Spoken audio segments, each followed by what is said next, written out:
Balangir city और GST विभाग एक 12 जणिया टीम बलांगीर जिला खपराखोल थाना धंडामुंडा पंचायत अंतर्गत शांतिपुर ठार रंजन साहू त्रिनाथ सेल्स दुकान सह गोदाम घरे मिलित चढ़ाऊ करिथिबा जणा पड़िछि।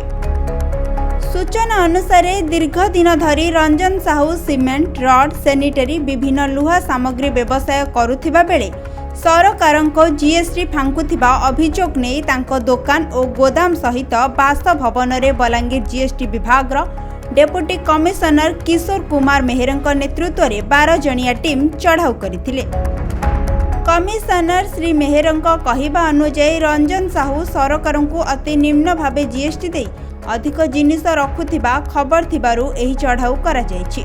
एही चढ़ाऊ रे असिस्टेंट कमिशनर राजेंद्र नायक, जितेंद्र बाग, सरोज कुमार बरिहा, पूर्णेन्दु सबर, जनसन किंडों सह बलांगीर रिजर्व पुलिस 6 जन पुलिस कर्मचारी उपस्थित थिले।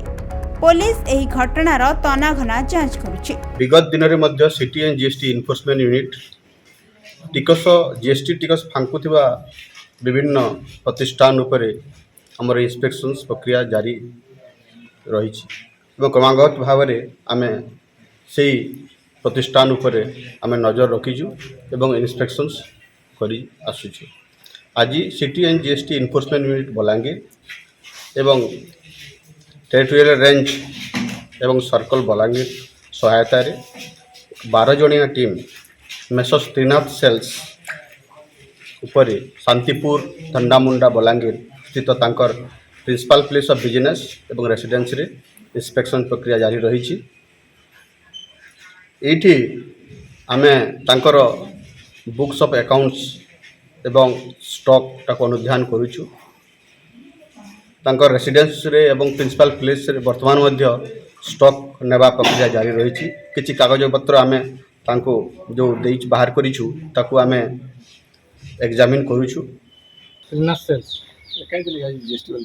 आइसो लगे माने ताको काम रो लगे से करबे काला से सब स्टॉक देखु जन स्टेटमेंट माने देखु जन गोदाम रो स्टॉक टोटल देखु जन जीएसटी फाटी जाऊ बोल अभियोग। हां आज्ञा को हिसाब रे तो सेटा चली जे हमर हिसाब रे हमें हमर जेंडा अछि सब देखौ जन दुकान रे काकान सब व्यापार करथले रोड सीमेंट टाइल्स वेराइटी सब वेराइटी। हां सब वेराइटी। मंथली केते ट्रांजैक्शन होतला मंथली एबे तो धीरे धीरे बढ़ुचे आगु कम थिला सेटा आज्ञा माने देखि करी बताबे। नहीं वर्तमान केते ट्रांजैक्शन होतला मंथली हेंता 40-50 लाख एंता चलथिला।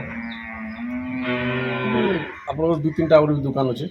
हां से भाई काटा दुकान अछि, कपड़ा दुकान अछि, हमर इलेक्ट्रिक दुकान अछि। बलांगीर गुप्तेश्वर पृष्टिंग रिपोर्ट खबर ओडिशा।